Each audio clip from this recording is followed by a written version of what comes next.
विधानसभा चुनाव के दूसरे और आखिरी चरण में कल कोयलांचल की 16 जबकि संथाल की 18 सीटों और रांची की 2 तथा हजारीबाग और रामगढ़ की एक-एक सीट पर वोटिंग होगी।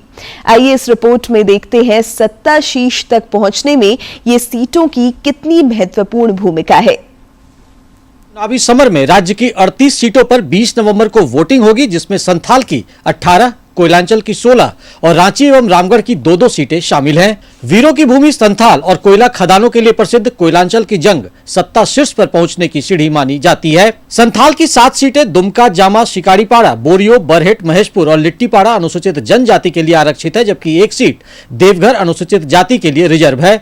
10 सीटें सामान्य श्रेणी की हैं। पिछले चुनाव में झारखंड मुक्ति मोर्चा ने इन 18 में से आधी 9 सीटें जीती थी। कांग्रेस को 4 सीटें जरमुंडी, महगामा, पाकुड़ और जामतारा में जीत हासिल हुई थी। भाजपा ने राजमहल, सारठ, गोड्डा और देवघर में जीत का पताका लहराया था। वहीं पोड़ैयाहाट से झारखंड विकास मोर्चा के प्रदीप यादव चुनाव जीते थे, जो बाद में कांग्रेस में शामिल हो गए। संथाल पर नजर रखने वाले पत्रकार सुरेंद्र सोरेन ने कहा कि इस बार संथाल का चुनावी रण दिलचस्प होने जा रहा है। अनरिजर्व सीट गोड्डा, पोड़ैयाहाट, महागामा, मधुपुर, देवघर, सारठ, ये जो अनरिजर्व सीटें हैं, यहाँ बीजेपी को एज मिलने जा रही है। मुझे ऐसा मालूम चल रहा है, या फिर बीजेपी की मजबूत स्थिति वहां दिखाई पड़ रही है। पर जो रिजर्व सीटें हैं, बोरियो, बरहेट, लिट्टीपाड़ा, शिकारीपाड़ा, महेशपुर, ये जो सीटें हैं, जो रिजर्व सीटें हैं, वहां झारखंड मुक्ति मोर्चा की स्थिति मुझे थोड़ी मजबूत दिखाई दे रही है बनिस्बत बीजेपी। दिलचस्प बात यह है कि संथाल की 3 विधानसभा सीटें बरहेट, शिकारीपाड़ा और लिट्टीपाड़ा ऐसी है जहां से भाजपा कभी नहीं जीती है, जबकि 15 सीटें ऐसी है जहां कम से कम एक बार भाजपा ने जीत का स्वाद चखा है। 24 की जंग में इस बार बांग्लादेशी घुसपैठ का मुद्दा छाया हुआ है, जिस पर आरोप प्रत्यारोप भी खूब हुए। ये जरूर है कि बांग्लादेशी घुसपैठ का मुद्दा जो सतही तौर पर मालूम चल रहा हो, लेकिन इसका इंपैक्ट आदिवासियों पर पड़ा है। संथाल के साथ ही इस चरण में कोयलांचल अंतर्गत बोकारो, गिरिडीह और धनबाद के अलावा रांची और रामगढ़ की कुल 20 सीटें भी दोनों गठबंधन के लिए अहम है।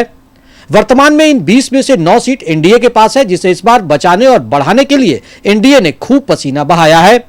इलाके के जानकार ज्ञानवर्धन मिश्रा ने कहा कि झारखंड विधानसभा में दबदबे के लिए यह इलाका खास है। झारखंड विधानसभा के चुनाव में इस बार संथाल परगना, खासकर कोयलांचल की भूमिका बड़ी महत्वपूर्ण साबित होगी। संथाल और कोयलांचल में 20 को मतदान है और जनता इसके लिए तैयार है।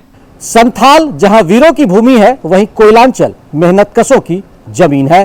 दोनों क्षेत्रों की भौगोलिक स्थिति अलग अलग है और मुद्दे भी अलग है। संथाल में जहां पिछले चुनाव में जेएमएम मजबूत रहा था, वहीं कोयलांचल में भाजपा का दबदबा दिखा था। इस बार इन दोनों क्षेत्रों में जनता पर जिसका जादू चलेगा, उसके सिर ताज बंधने के आसार प्रबल होंगे। दूरदर्शन समाचार के लिए विकास के साथ मैं दिवाकर।